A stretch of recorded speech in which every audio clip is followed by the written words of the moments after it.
Hey, everyone. Welcome to the selection table, the ever-revolving door of selection table people over the last couple of weeks. It's a little bit like the VFL team. I have to deal with last-minute ins and outs. Feel like I'm Luke Power at times, but we have got a full house today. Everyone's just going to be coming in staggered as they get through their commitments. But joining me for the first time in 2 weeks, our very own Matty Cottrell. We know he's going to get us a goal at the end of the game. He's going to do a lot of hard running. I've got the legendary Ian from the Navy Blue Corner. How are you doing, my friend? Oh, doing very well. Can't believe it's taken me, this long to get back in. It's been a busy couple of weeks, but God, I'm happy to be back and talking team selection. It's going to be a spicy one this week. Mate, Poppy and us has got depth, mate. We've got depth. Like, we can just go into the Magoos and pull out a superstar if we need to. So, it's good as everyone. It's good to have you back, Ian. I have missed your pretty face, to be fair. Oh, look at you. Too cute. Hey, tell you what. I've got all the charm in the world. But bevtone, here's the introduction. We've got the godfather of AFL YouTube, particularly Carlton YouTube. If he is Donald Trump, I would be the first winner of The Apprentice. So there's maybe a sign for the future when Terry becomes the Prime Minister of Australia. Maybe there's a role for me in there, deputy. But the legendary Terry, how are you doing? Mate, I'm good. Sorry I'm late.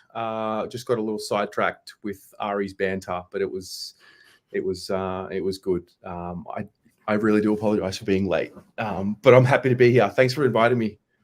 Hey, Terry, no one ever apologises for being late on this show. They just stroll in when we do. Mate.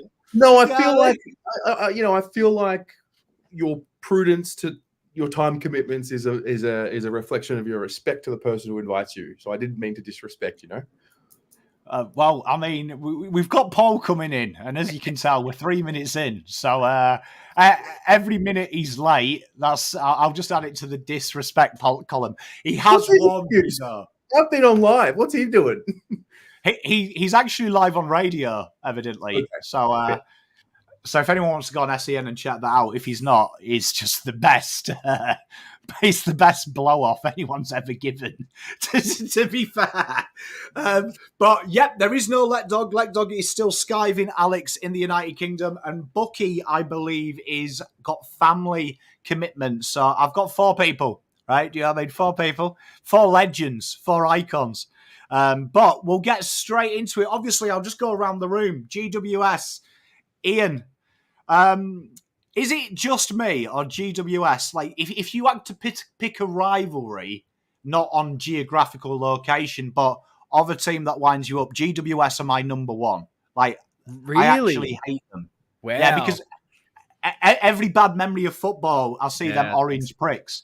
Even trades, as well as Terry will confirm. It's always bad. How do you feel about GWS? Because they are everyone's second team, so they bill themselves as. Yeah, it's interesting. I mean, yes, they've definitely given us a world of hurt far too many times. So I definitely understand that. Maybe I've just erased that from my memory, so I feel like I don't remember it when I start to vision GWS. I feel just not strongly either way. I see GWS, and maybe this is going to be so offensive to them, but I'm just so indifferent. Like, their existence kind of means absolutely nothing to me, positively or negatively. I just have zero feelings towards them. Whereas I reckon every other team in the AFL, there's either, oh yeah, don't mind you, or absolute hate. GWS, it's just, you're there. Good on ya. Nothing. Fair. They do seem to be everyone's second club, though. A lot of love for them in the chat. Do you know what I mean? Probably the good club song. I think that's really it. And the fact that there's no real rivalry that probably gets people over the line. Controversial. I think it's the worst song in the AFL. Oh, that's big. It's pretty shit. Honestly, it reminds me of something I sung at primary school, like when I was 4. But I feel like that's the thing. They really went into like AFL songs. Let's be honest. They're all kind of weird. Like, it's weird to jump out and sing a show tune to sort of kick on the footy, and the lyrics to most of them are pretty trash. I feel like they've sort of dived in and gone, well, we're going to write such a like generic song of this and go all in with just how stupid sort of club songs feel. And so I don't mind. I quite like it. It's a bit of fun. It reminds me of something that the Russians would sing when they won at Stalingrad. So, yeah, not really for me. Terry, I've just seen, I saw parts. I was prepping for this, but I saw parts of your pre-game build-up for memories. How do you feel about GWS? Because I'm going to be honest, until Blue Abroad is bought out by a global conglomerate and I become a hypocrite, get a six-pack and live on a yacht, I just can't trust a team that's captain did live on a yacht in the off-season. How do I feel about GWS? I was talking about this on my preview. I would, as a club, I don't really care about them too much. I don't really have too much of a hatred, or maybe there hasn't been enough memories or enough heartbreak. I mean, they did beat us by a lot many times. I was reflecting just now with Ari 2021, the infamous old me. At Giant Stadium, just lost my shit. I'm actually considering going up now, out of the blue. So I have a little bit of. There's a. I need to return there. I think I need to return and see the new me and what I've become compared to what I was. That's what I feel with the Giants. There's an evolution within me personally with the Giants. Yeah. You know what? Interesting story about Giants game. It's the first time I've ever nearly got into a physical altercation in the AFL. GWS fan, never forget him. Right? He had he had. Believe it or not, this is how embarrassing it is. He actually had a fake wig on. It was orange, and he had a top hat. And when they started taking the piss in the fourth quarter, I was quite drunk. He turned around and said, "Take that, you fucking pommy CUNT." And it proper stirred me. It proper stirred me. And good job I was with my family. They calmed me down. But honestly, it was the first time I've experienced the back bean at the football in the UK. I was ready to crack my plastic glass over that guy's bonds. That's why you hate the Giants. First time, but I've had it at Collingwood. Collingwood fans have done that to me and stuff, and it's kind of like banter. This wasn't banter. This was pure. I could see genuine hatred in his eyeballs. It wasn't football banter. This, I don't know if a pom had banged his wife or something, but there was something there. Interesting. Okay. The clown outfit probably doesn't give him many points either. Yeah. I mean, giving it big un when you're wearing an orange wig. Fair play to him, to be fair. There's just no... Look, there's a little bit of respect. I don't fear the Giants. Ari questioned your loyalty. Yeah, he called me a fair weather supporter because I said I'm not going up this week. So I'm like, oh. Yeah, he's like, oh, you're such a fair weather supporter because I'm not making the trip up. I'm not interested in going to Giant Stadium, to be honest. I have no interest whatsoever to be there again. And then that's how we got reflecting on what happened last time I was there. Maybe you know what? I can't believe it. You know, if you are the GWS fan that Colby and everybody probably would say, I perfect stream. I'd love to meet you again because it's not often you aggravate me. You aggravated me that day. I'm a pretty calm guy, but we are here to do teams as much as I'd like to talk about players and fans that I'd like to twat. We'll start off with me. I haven't gone first for a while. Being a married man, you learn never to come first. So I'll go first this time. And here we are. I've gone quite simple. This is quite controversial here. So I have been plotting my little pommy brain on Operation Pitanet TDK. And I think I've worked it out. So what I've done is straight swap. I'm going to give Kennedy the extra week, regardless if he gets up or not. TDK comes straight back in. And I've made the bold call. Right? Been checking the game. I think Lidge full-time mid. Right? And this is the reason why I think you can't bring... Our half-forward line is going sexy. Cottrell plays half-forward. So give him a couple of weeks in VFL. And I think give him the half-forward spot and let's see Lidge go 80-20. My thought process, GWS missing Kelly, so they're going to play some hack on the wing. Let's go hard. I reckon we can beat them in the midfield easy anyway. The numbers suggest we do. Let's see Lidge take full time on the ball. Let's see what he's got. I think he's earned it after his forays in the half forward. And Gibbs Orazio, another week up forward to continue his good form and cement his spot. And if it all goes Pete Tong, I've got Georgie Boy there on the pine to come in and fix any disasters from Pond's masterstroke.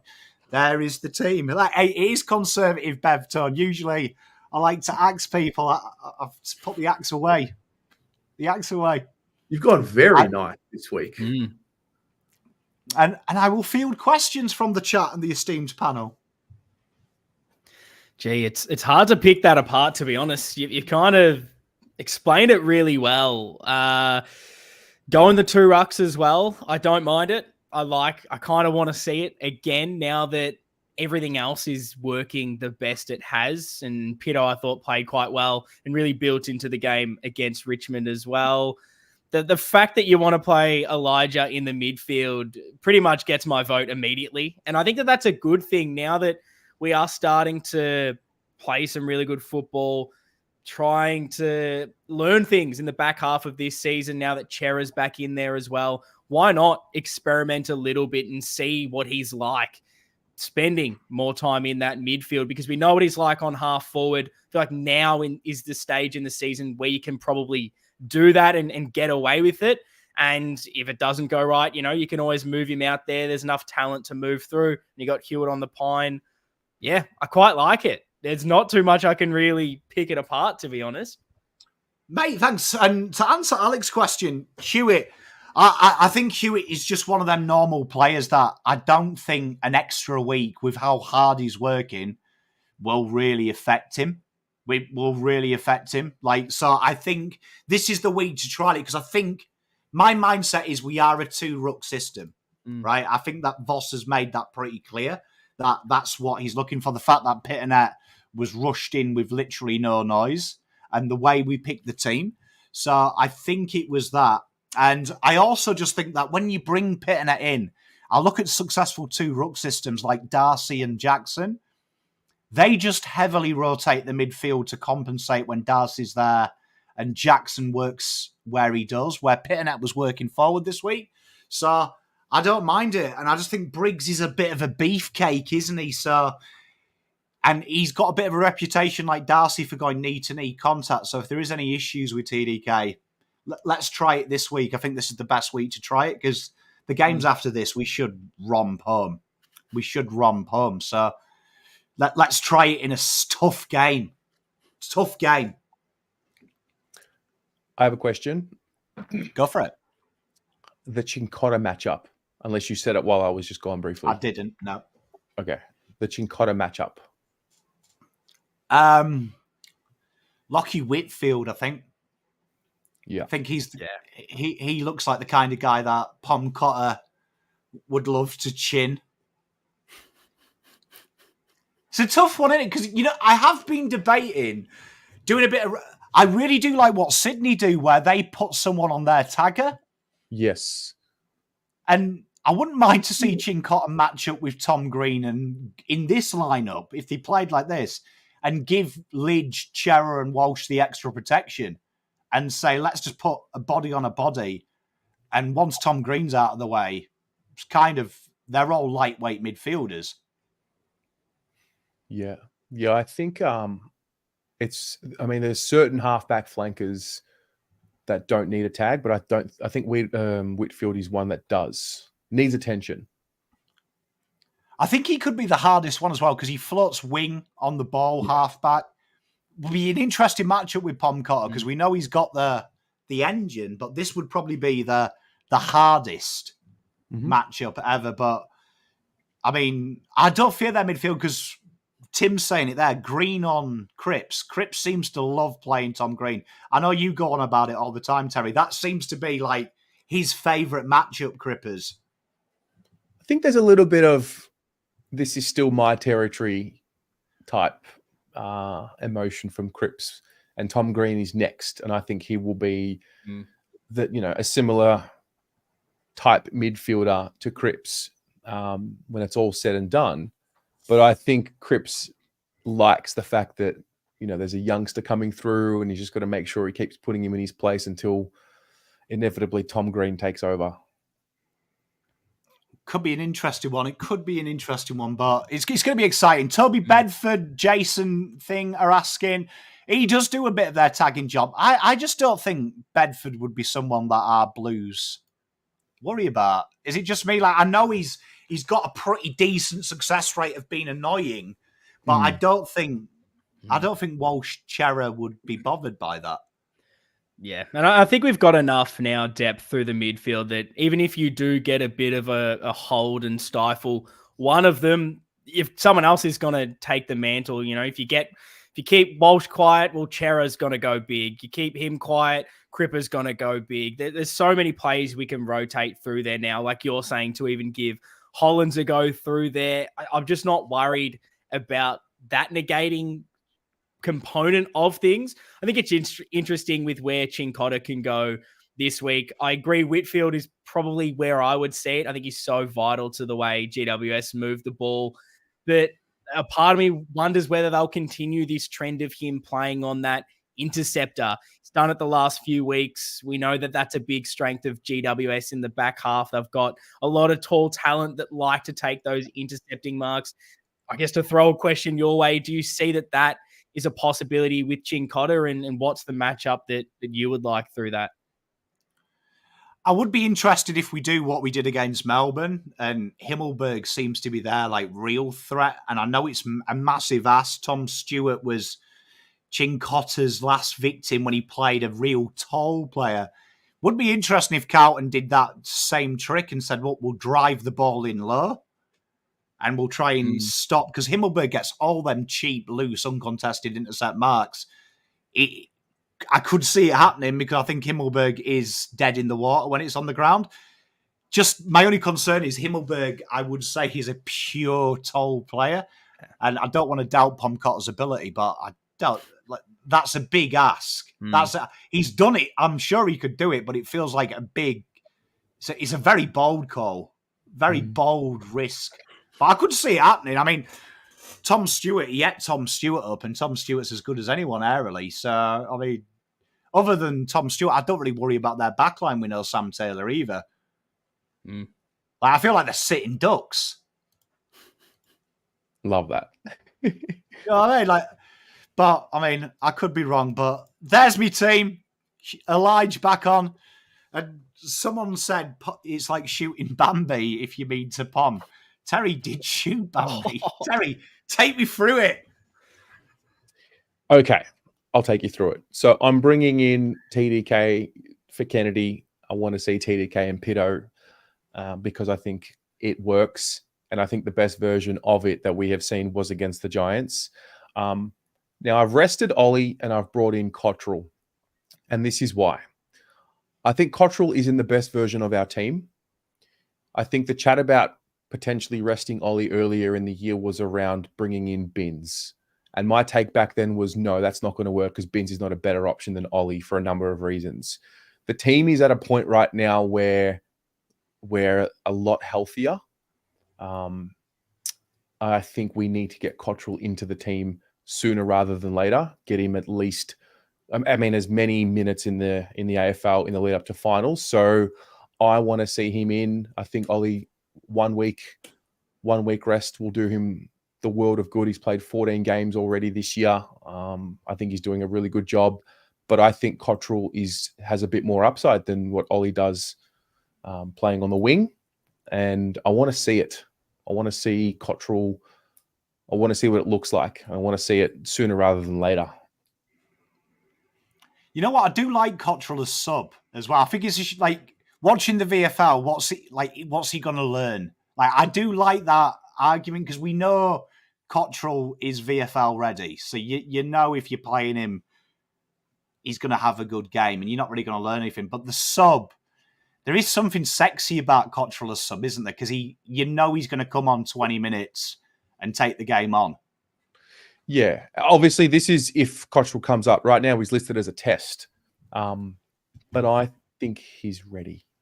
Mm. And I don't think this means Ollie's done for the year. I just think Cottrell's a better option right now. Yeah. You know what? I don't mind it. Like, I like your mindset, because that was the similar thing to me. I wanted to see how you get Cottrell into this team. So I like the way that you've gone similar path to me, where let's change it round a bit in preparation for it. You've just said, right, here it is. I don't mind it, because it would be, I think we've seen it. You mentioned it to me earlier as well when we were talking about this. We saw Kemp. Kemp got dropped or rested, probably unfairly. We all said it was unfair. But since he's come back with another dynamicness, hasn't it? You can see it. He was dropped and he's almost playing like he's pissed off he was dropped, and it's never happening again. You could maybe see that with Ollie. Go to VFL, have 30 touches, tear it up, and then when he comes back in, he's like, yeah, try and drop me again, boys. Yeah. Matt, yes. In my best guess, if Cottrell's not ready, then obviously he wouldn't come in and we just have TDK in for Kennedy. But I'm thinking long-term for Ollie.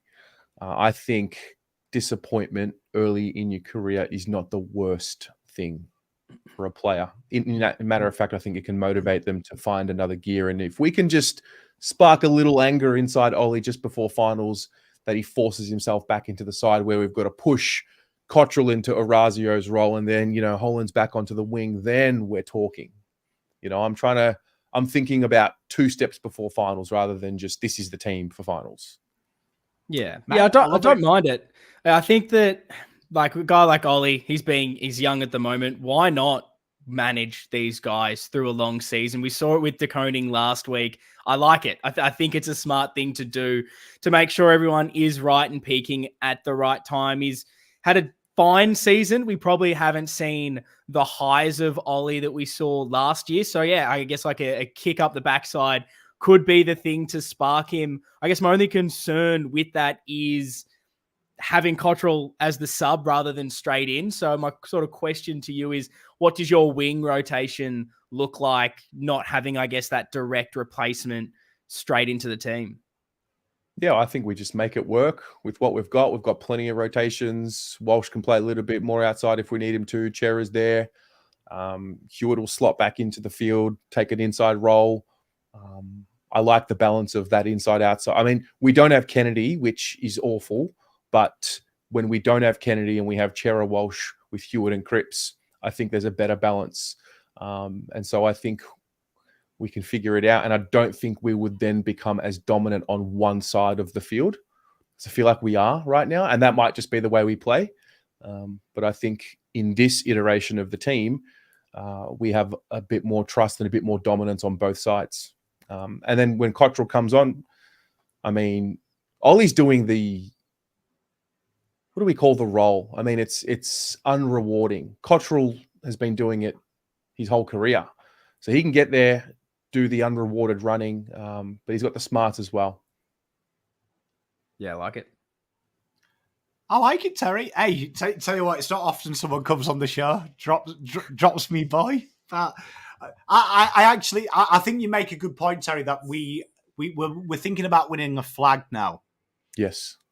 We're not really thinking about giving love. And it was funny, I wanted to ask, Matt jumps where I was going with this. Do you think as well, if you played the system, would you give Lidge a bit of that on bowl time? Because that could add the spark, couldn't it, in Ollie, to see his brother? Because I think this might be the thing. I think Elijah coming to Carlton, you've seen him jump out because Ollie has made a name for himself. So I think Lidge had to be the big brother. We talked about this in the preseason, Terry. Big brother, suddenly your little brother's got an AFL career and yours is on the ropes. He's come in and he's kind of said to his little brother, I'm the big boy, mate. Yeah. Do you reckon this might flip the role as well when Ollie's like, hang about, fuck you, Lidge. I'm the star. That's kind of where I'm getting at. I think it's not the worst thing to find a little extra for Ollie to deal with. He's very early in his career. I don't think it would impact Elijah at all. I mean, we're talking about professional footballers here. This is I mean, if you're going to be affected because your brother is not playing, then I don't think that Elijah's the player that we think he is personally. But yeah, it's time to get serious, mate. You're right. It's time to win a flag. Yeah, brothers in Australia are weird because in AFL, the amount of people who just tell me that being brothers it's like a supernatural thing. You know what I mean? I've heard it about Sam. Do you remember the Sam Conning Tom? Oh, but Tom might want to go and play with his brother, and I'm like, fuck him. Yeah. Because the way he played Sam, I think we can prove Tom doesn't love him when he's on the field. Yeah. I think fear and love are driving factors, and I think we can add a little bit of fear factor into some. There are going to be other players that are going to have this fear factor put into them over the next few weeks once a few other players are available. So this is one of them. Bevtone with another 5 gifted, bro. You are amazing. It was great spending 4 hours with you last night. I don't often spend 4 hours with people, so it was a pleasure. Thank you very much, mate. If he has given you a membership, be a good human. Say, on your Bevtone. Yeah, give him a thank you. Yeah. Hey, I've used an Australianism. And Terry, good team. You've killed Bambi, but I still love you. Good reasons as well. Ian, fucking hell, you come back. You've swung the axe. Just get them all out. Fucking I don't think I haven't gone as harsh as I definitely have previously. And look, I haven't attempted to pot blokes this week, which is lovely. So I'll try to explain my lovely maneuvers. I think the first one's pretty simple. Kennedy, I'm just resting him. Like, it was a potential serious knee injury. We all were kind of expecting the worst, thought it could even potentially be season ending. Obviously, it's not that. It's not as serious. He's a test to play, but we're not at a stage where I think we need to rush guys or risk them with those sorts of things. Hewitt is the kind of ideal replacement for a guy like Kennedy, so I think that's an easy switch. The only issue with that is if we go the one ruck, Kennedy has been taking a little bit of that ruck load with Cripps and Harry.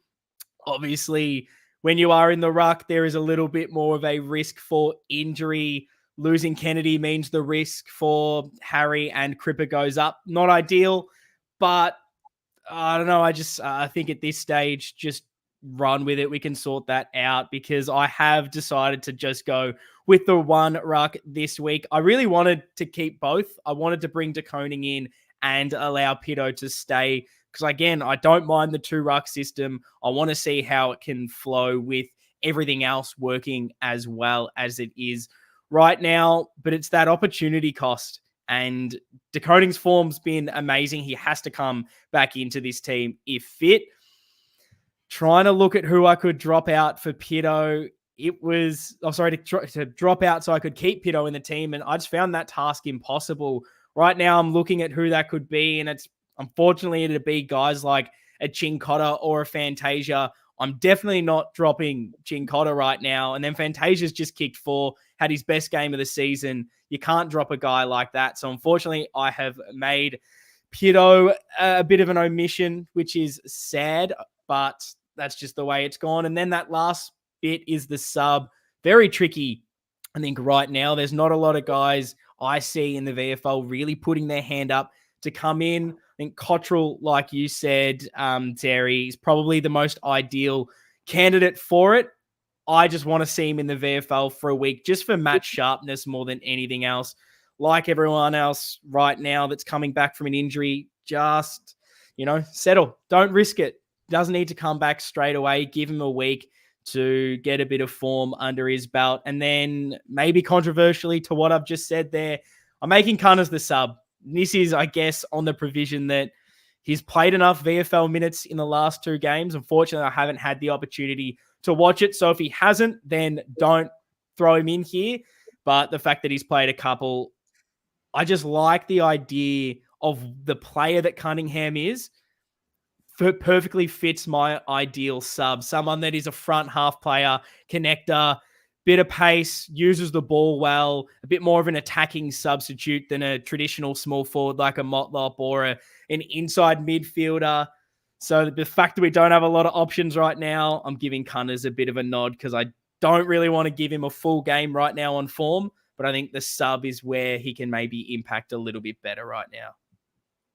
And joining us, better late than never, he did warn me though, our very own version of Back Benny Win Plenty, but an actual gambler, Mr. Paul Sebastiani from the SEN track.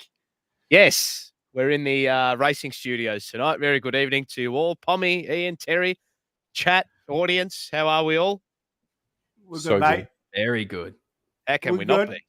be? We're good. We're winning, and we're just about to pick on Ian's team. I've got a question, Ian. Yes. Connors, right?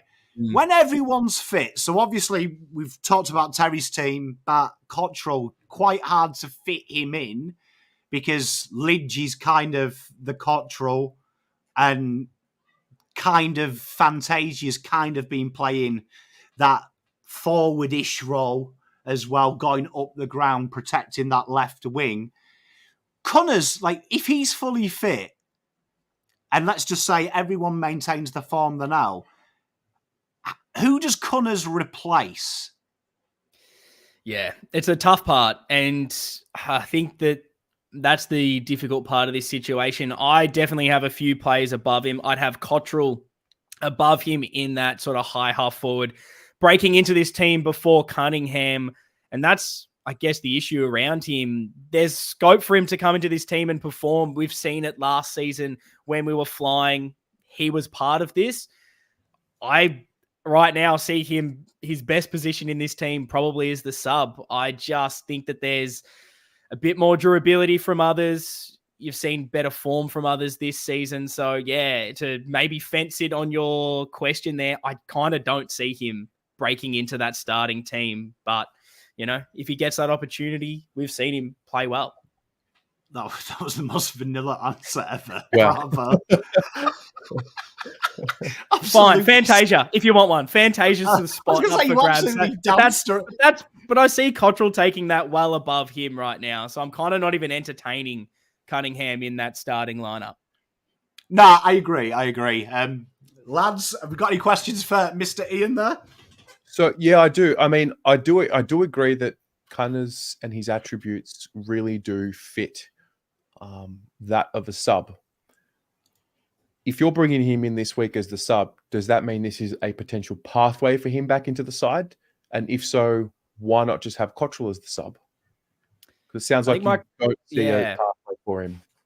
I think it's just right now, I don't think we have a great deal of players ready to go that I like in that sub mold. And I think Cottrell, yeah, I would have him 100% over Connors.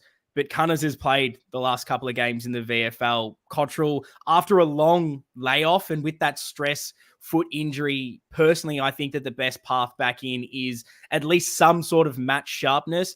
And maybe, again, it's contradictory with a guy like Cunningham, but I like the idea of these guys fighting for spots and having to earn it through the VFL right now because the team's playing so well and everyone is playing their role perfectly.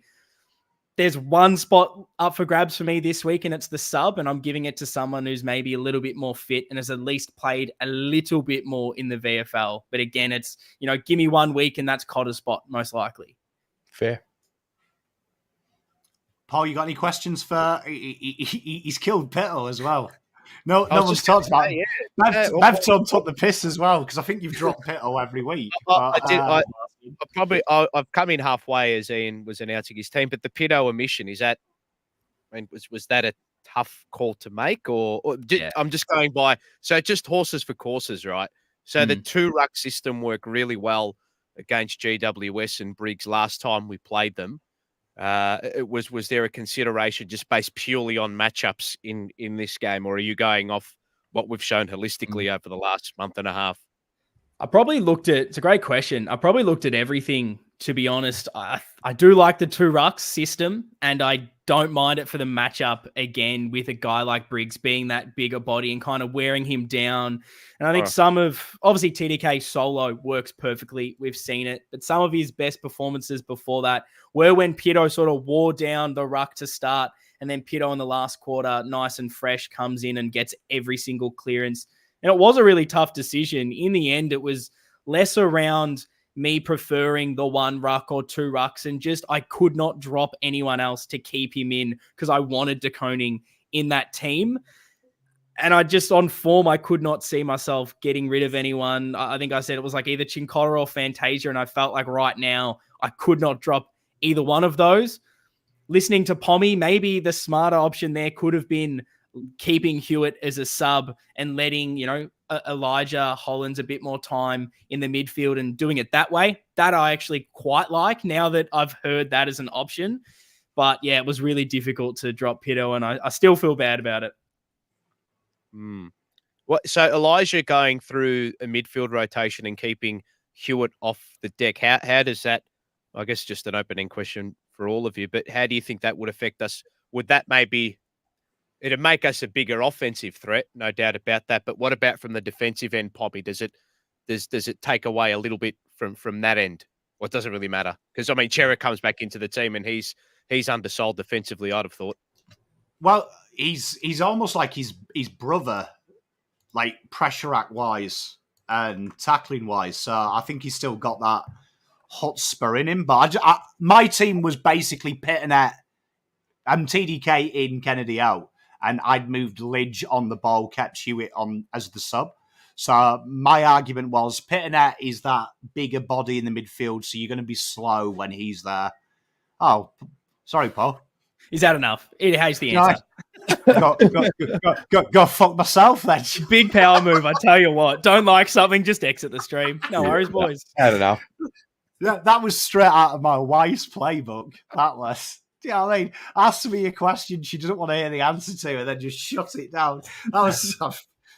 Well, there you are. That's it. But yeah, I like Lidge on the ball. While we wait for Paul to return, because he's probably done something like there's probably a power cut there. I did want to ask you something there. Do you?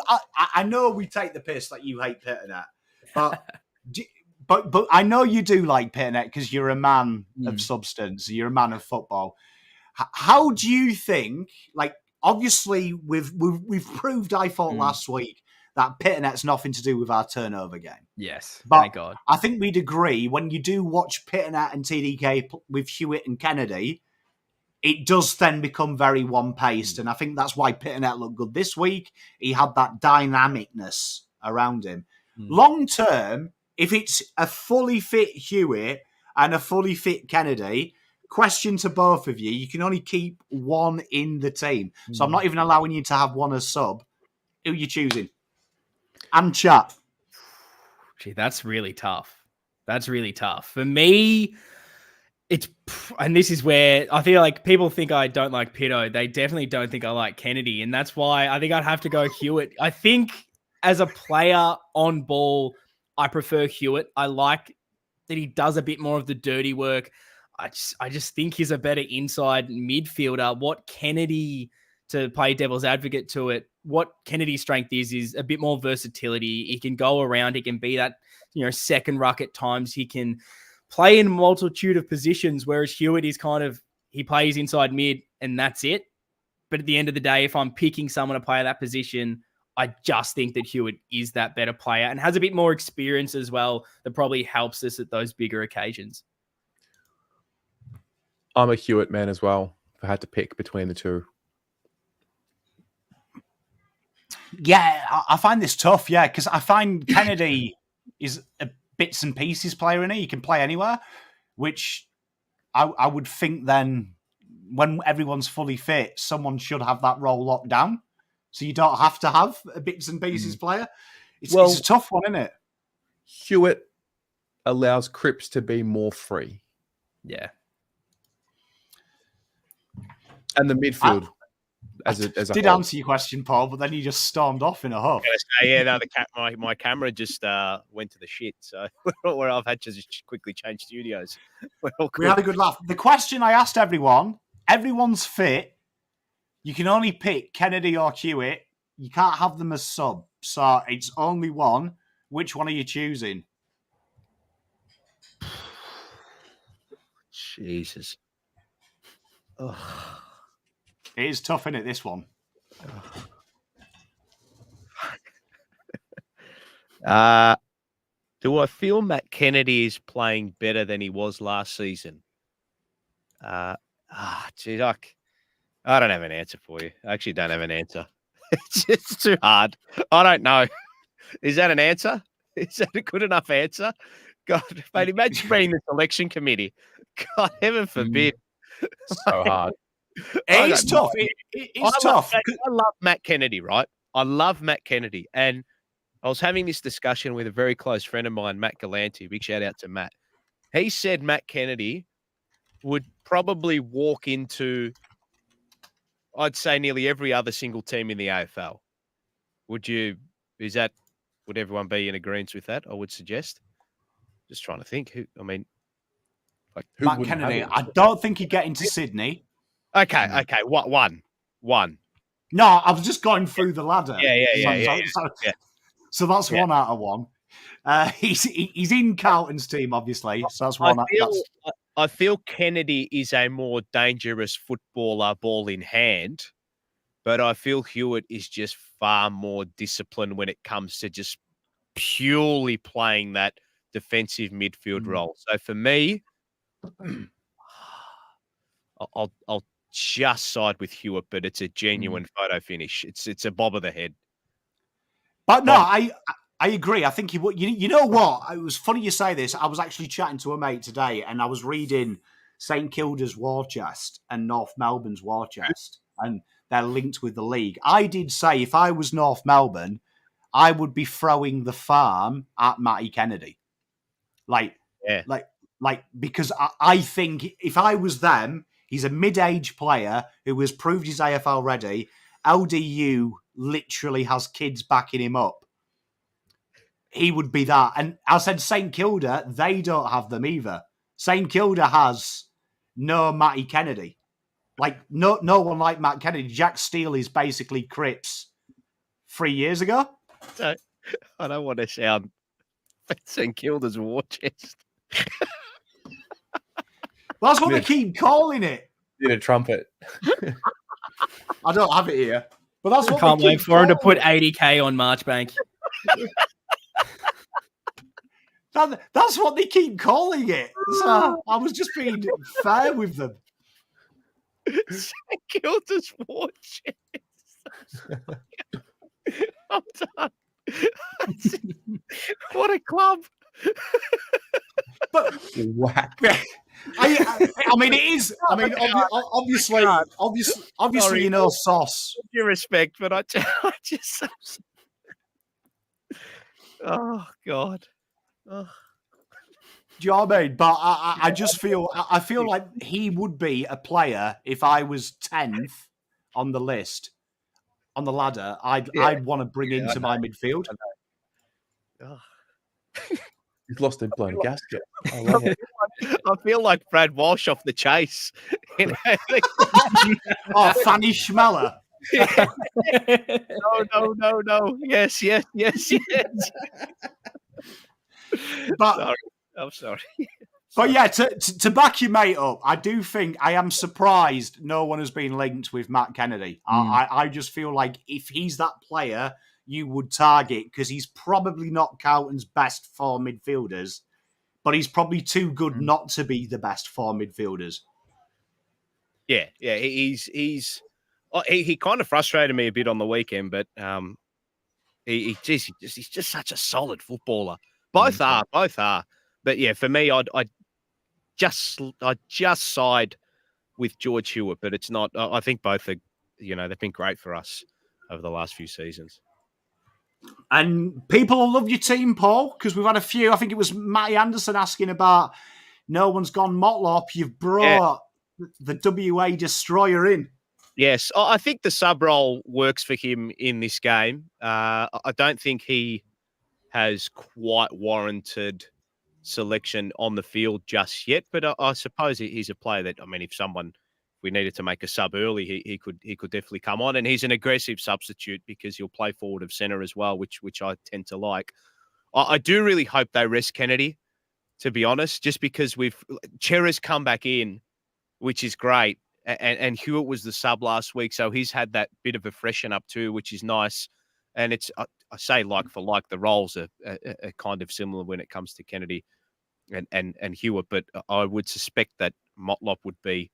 I think he's the sub. Well, he was close last week because he was held over, which would suggest that he's on the precipice of being selected or right on the edge of it. So keeping it pretty simple, very, very simple. Don't want to change too much outside of forced omissions. That's pretty much it for me.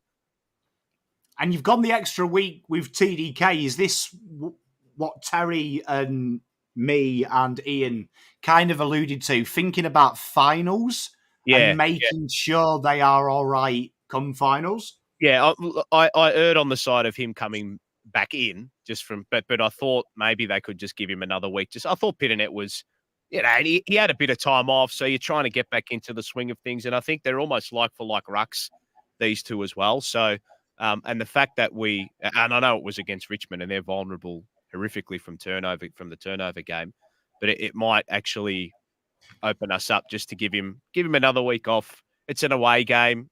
Bring him back for a home game against the Dogs at Marvel Stadium. But I think he will come back in. But I'd be happy to give him another week if that was the case. Not too stressed. Gentlemen? It's tough to really pick that apart. I quite like it. And I'm like, because a lot of what I've been thinking is be very, I guess, sensible with things and don't rush guys back. So, De Koning, give him another week. You raise every single perfect part to it. I think the one question, I'll recycle one, I think from Terry, to get your thoughts on it. What's the Chin-Cotter matchup for you this week? Where do you see him going? Does he need to tag anyone? Would you like to see him play a bit more of a free role rather than more of a negating role this week? I think the player he'll go to is, I think Boyd and Newman will have Green covered in their forward line. I think that's the matchup that's worked previously. For me, I'd probably go with maybe it's at Whitfield potentially. I know his running game is quite strong, Lockie Whitfield, but maybe it's him because he's a big outlet for the Giants. Don't know. That's a wait and see, that one. I think Whitfield. I think he's the one. Yeah, I like it. Yeah. The other thing that I was just looking at in coming into this game, and I think it's the query everybody has. So, should TDK be fit, right? Which I think we assume he will be. If he is to come back into the team and they don't replace him, if Pitternet doesn't come out and they bring TDK in, is it just a case of, okay, well, Kennedy comes out for a rest, TDK just comes in, and then we shift the magnets that way, and Motlop becomes sub anyway? Don't know. So if they were to bring Tom De Koning in, and Kennedy actually played, and they weren't going to take Kennedy out, who would they actually take out for him to bring back in? That's the question that everyone's been asking, provided that everybody's fit in this group here, inclusive of Tom De Koning. I don't know. Interesting question. That was the thing that I struggled with. That's why I kind of just went De Koning over Pitt, because I prefer him as a ruckman, but I still felt that was ridiculously harsh on Pitto, and I still want to see them both together and see how it functions. So I mean, it's potentially, as much as I think the whole community are picking sides to this, and it feels like people are very opinionated on one way or another. It's probably a really good position that we have, where we can play one, we can rest the other, we can play both, we can kind of do anything, and it seems like the team around it are still functioning perfectly either way. From my end, it would be take out a midfielder to bring De Koning in, and then also play Pitternet, right? And it might be Kennedy or Hill, because essentially, I mean, a ruck is essentially a tall midfielder when it comes to, I know the skill set's a bit different, but they're playing on the ball. So I think rather than taking out a forward or a winger or a defender, you'd probably maybe just pluck out a midfielder and put the ruckman back in to set up the two ruck system. But yeah, there's options. There's plenty of options. No, I agree. I think it would be Hewitt or Kennedy, and it seems to be Voss. Yeah. Voss seems to be picking between them. We've seen them be subs quite a bit, so it seems to be kind of maybe Voss is trying to tell us something without doing it. Yeah, I did have a question before. And Terry, have you got a question for him? No questions from me. Pretty straightforward. Thank you, sir. My question was on the Motlop thing. Voss last week said he had a lot to learn. Correct. Right? And then didn't play him in VFL, which I did find incredibly bizarre because he was listed as a handover player, right? So obviously, do you think that was a message from Voss? Or do you think that was just smoke screens? Because it did seem bizarre that he was a held over player, which would allude that potentially if there was an injury, he was playing straight away in the seniors, having said that. Or do you think it was just unlucky?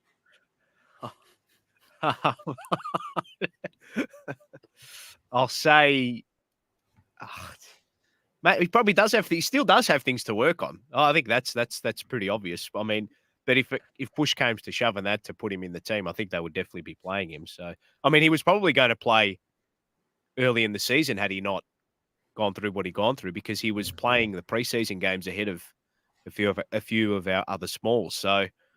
And he did come into the team last year when he was a late in and then kicked those 4 goals against Port and was still on the outer when it came to making the team. And then after all that, he held his spot in the team. So he does have a bit to work on, but he's on the edge anyway. I think his VFL form was on the edge of potentially being picked or not. So either or. I don't think Vossi's playing games or anything like that. Or maybe he is, but I don't think he is.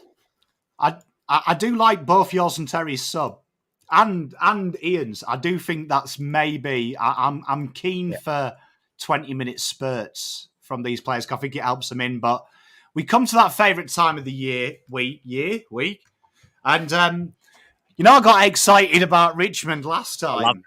I love this. This is good. I got even more excited when I saw the GWS numbers because everyone tells me GWS are the greatest coach side and the best coach side in the league. We've got another clean sweep, boys, from all the key stat metrics. Carlton plus 25 from turnover, plus 27 from defensive half, and plus 14.6 from stoppage. And these numbers get even better when you realise that Sam Taylor and Josh Kelly are not there as well, particularly the defensive half. He's their best interceptor and score launch from the back, and Kelly is a key metronome in their defensive half transition. So that really excites me. Just already, we're in a good little spot, chat and esteemed panel. Would we expect scores from stoppages to be better with Pito and De Koning in the side? On paper, yes. On paper. This one's a hard thing to ascertain. Great question as well, Terry. You always ask the probes because we've changed our system round there as well. So we've never actually seen a team with Peternet and TDK playing this system because Voss has literally shelved how he sets up around stoppage, and it's a lot more counter-punch. So we've actually never seen them, but when they do play, what we do know is it is better. Yeah, and I think with Sard and McGovern in that side as well, Williams out of that back line, I think the more that I think about this game, the more that I preview this game, the more confident I get. Yeah, good to call. be honest. Good call. I think at the start of the week, I was like, the Giants, they're desperate. They really need to win. They've got to get their season back on track. And then every little data point that I see now up until, this weekend, I just find myself getting more confident. Yeah. If you look at, so the last time we played them, right, we had, no Chera, no Sard, no McGovern, Wiedering was limping. We just came off a loss against Adelaide. GWS was undefeated. Who else did we have out? No Fogarty. Do you have any other players out? Williams wasn't playing up forward. Chincotta wasn't in.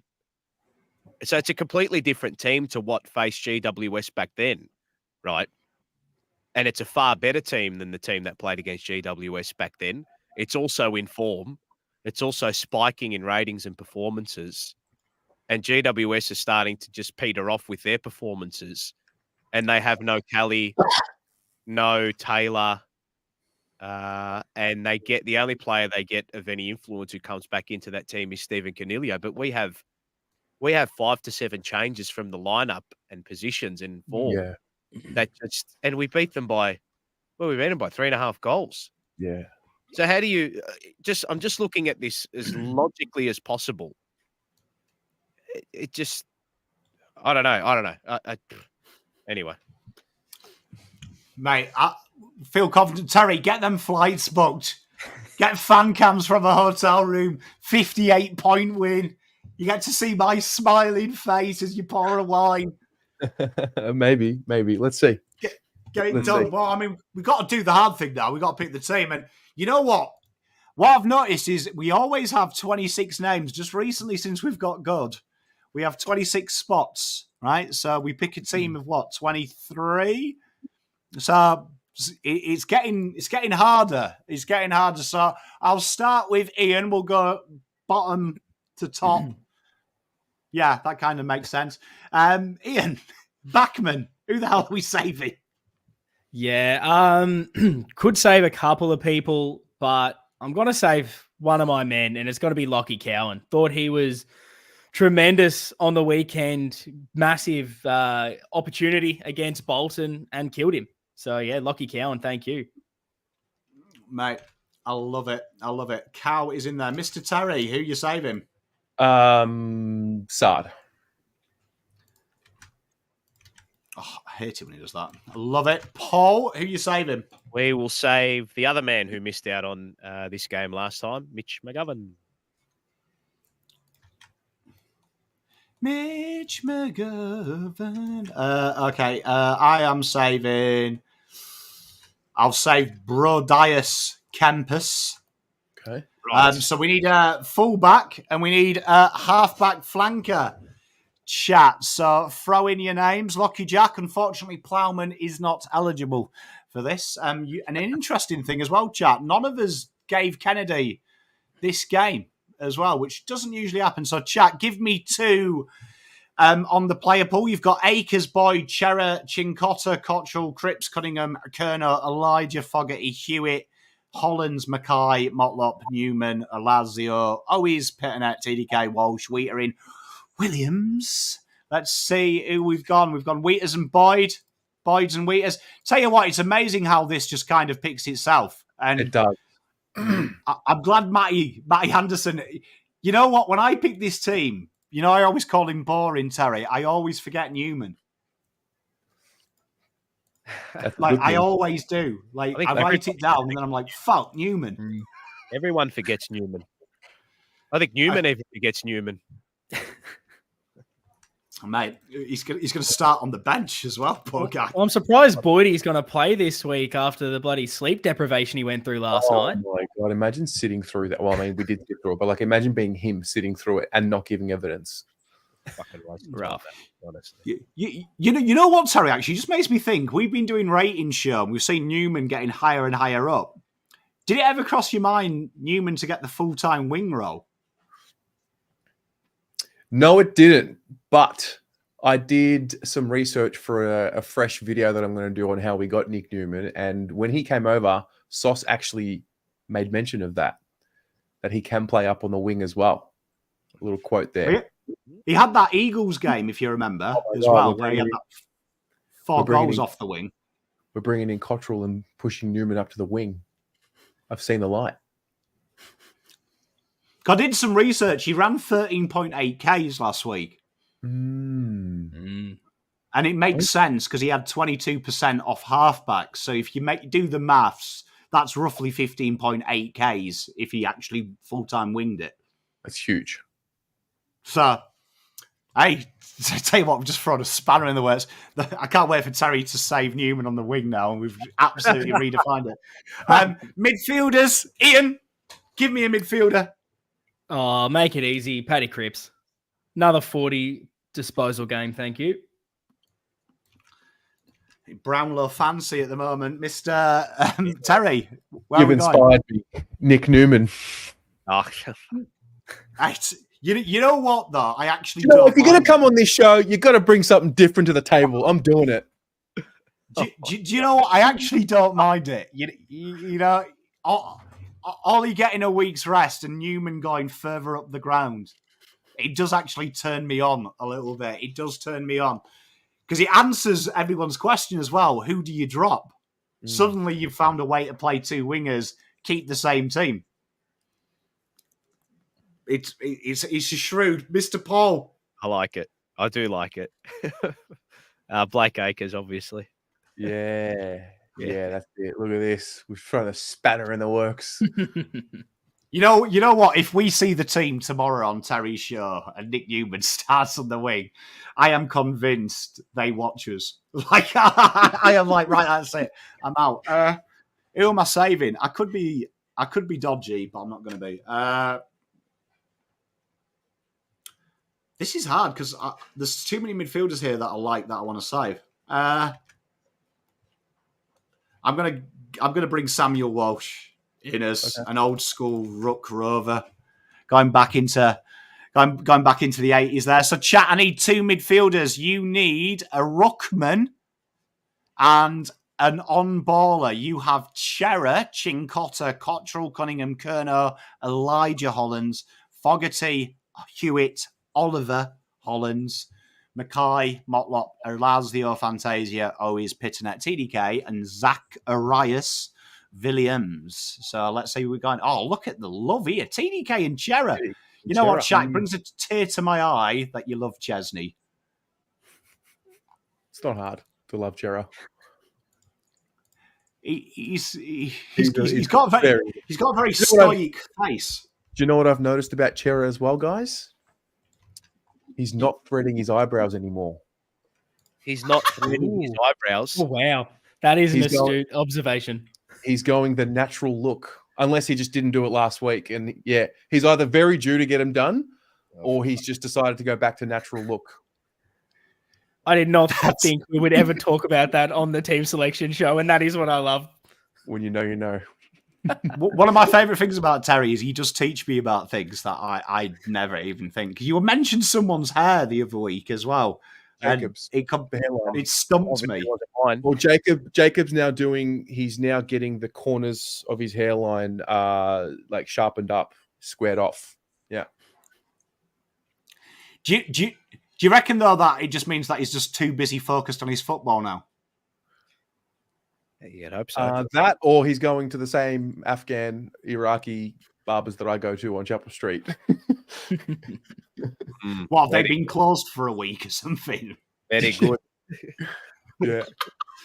Yes. I literally go in and I ask for the Jacob Wiedering now. They know. The Jacob Wiedering. Yeah. It's the number 2 on top with the fade, side and back. It's actually concerned me, Terry, because I am now going to be keeping an eye out on Chera's eyebrows. When he runs through the banner, I am actually putting time in to go, are they better? I go in and ask for the St Kilda war chest. Nothing. Give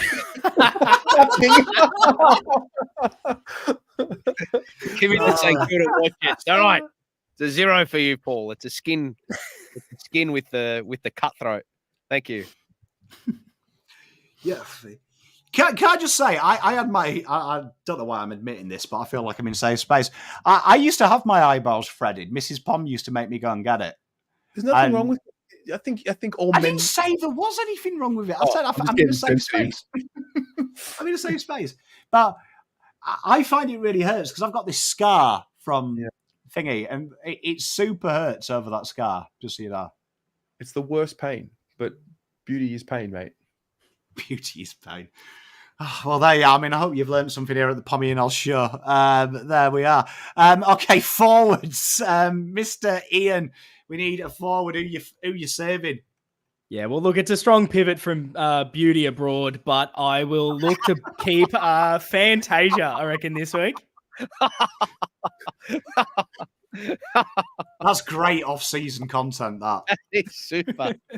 It's sensational. Charlie Curnow for me, Pommy. That'll be your finest work there, Ian. And Beauty Abroad. Oh dear, Ian, Mr. Paul, who are saving? Where are we? Half forward. We are half forward. Elijah Hollands, yes. Yeah, very good. The book Lidge. Yes. It'd be in miss of me. I'll save Pom Cotter. Hey. We need our tagger. So chat.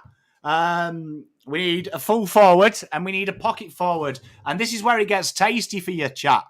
You've got Cottrell, Cunningham, Fogarty, Hewitt, Hollands, Oliver, Mackay, Motlop, Owies, Pitternet, or Zach Williams playing 1-5-1 this weekend. Tell you what, Mark, straight in off the bat, Fog, Harry, Mackay, Owies. You know what? What is great is the love for Fogarty in this chat. Yeah. Ooh. Fogarty Owies, Fogarty H. It looks like it is Fogarty Harry. Okay. Plenty of options Good left. choices, chat, though. Wow, it's going to be tight. Very tight. Tight like a tiger. I can see that from your tight pants. What a great... Well, we've got the subs, the extended bench. So we'll start with you, Ian. Yeah, wow. This is very tough. I'll make it easy. Matty Owies. Did you see the article today? Did we that have... They were trying to allude to him leaving. Yes. Yeah. I was like, I heard him be interviewed with Terry. There's no way he's leaving us. Zach Williams. Z Will. You know what? How strong is this team? Just looking at the names that might miss here. Jesus Christ. Paul? God. Fucking hell. I guess it's tough. George Hewitt. Yeah. True. Yeah. Mark Pitternet. Love it. Right. Okay. There we are, chat. So the fifth spot of our extended bench. Who are you saving? You've got to save one of Cottrell, Motlop, Cunningham, and Oliver Hollands. So we've got Ollie and Hewitt, I'm guessing. Where's the Cottrell love? Get him in. Look, he's coming late as well. Look, he's coming late. Terry's done the old thing. Hey, Lucinda, I'm tired. Yeah, you all worked me into the ground last night. This is a 50-50 call, Cotter's Ollie, isn't it? Oh, look. Cottrell's getting some last-minute love as well. Flip of the coin job, this. I think the next couple decide it. Or do we just go the theory that every good team has a redhead in it? The Pommy theory. Late charge. Mate, you've got to have a redhead in the team. It's like a rule. Oh, this Ollie Cotters again. Just so tight. I think Lucinda's pushed it in the Cottrell favour. I think you've pushed it in the Cottrell favour. Tell you what, I'll give you 5 seconds, chat, as I count. 1, 2, 3, 4, 5, 6, 7. I actually think Ollie has won. Well, there you are. I'll wait.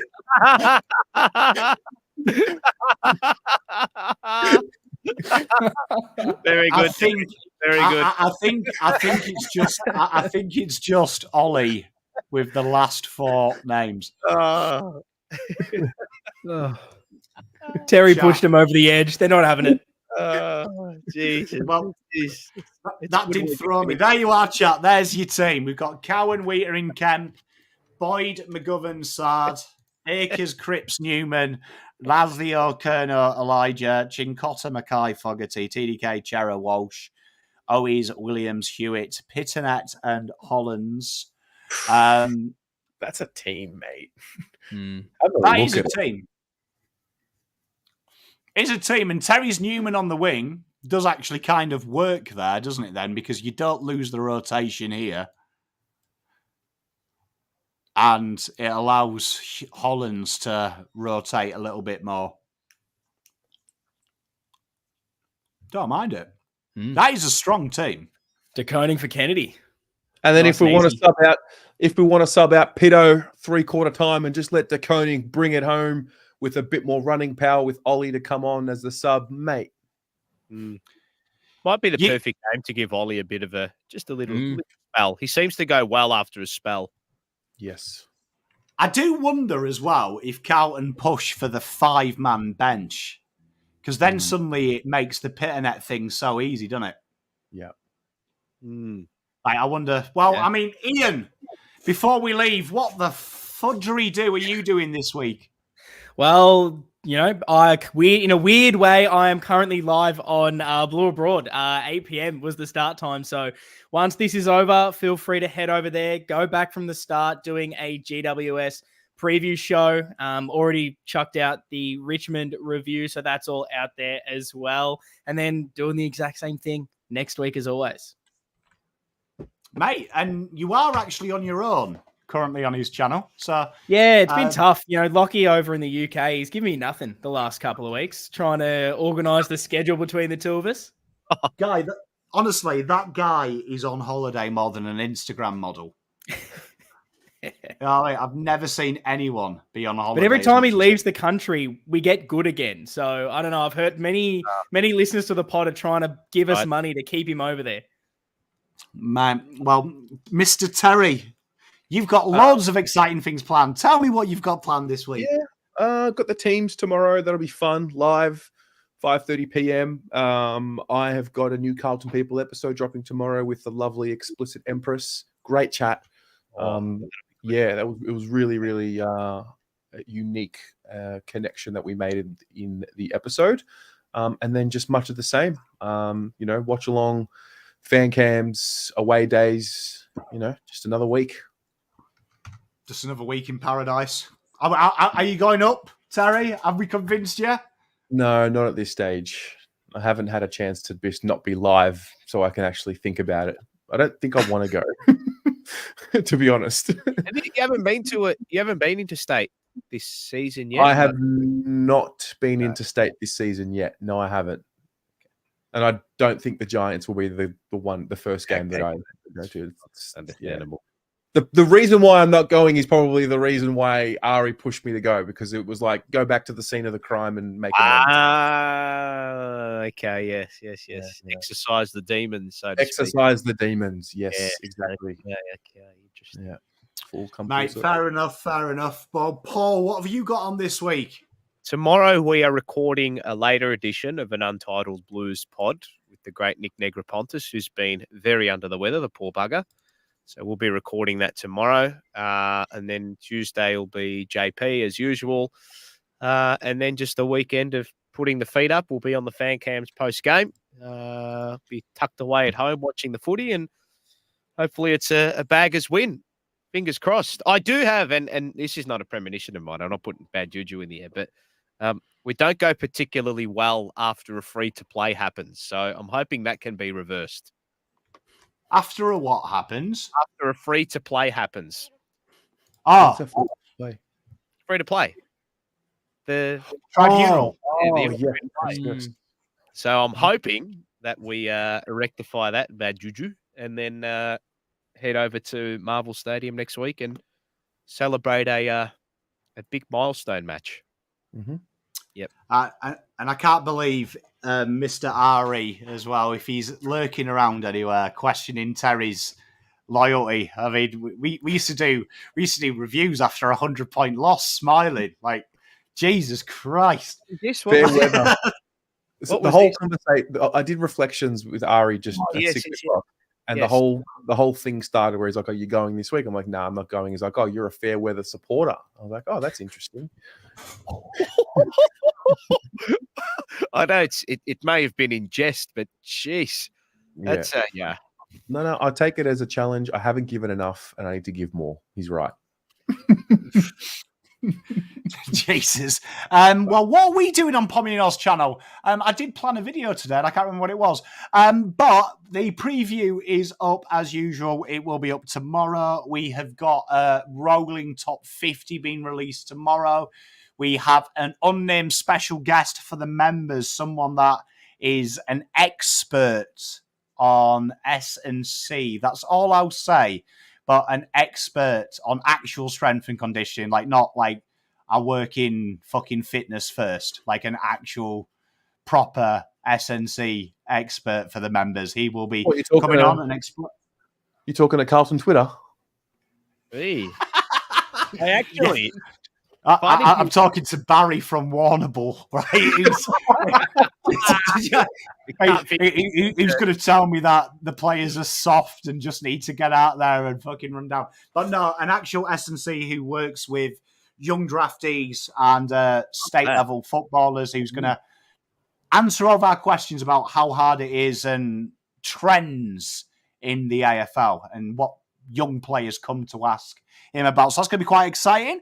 And then just your usual banter, really, just football flavour with a Pom taking the piss out of everything in a melancholy way. So thank you very much, everyone. All the links for everyone's channels have been crammed in the chat. So make sure if you haven't, go and send them some love. Say Pommy sent you. It's always nice. Peace, love and light. We'll see you next week. Go Blues. Go Blues. Go Baggers. Thank you, guys.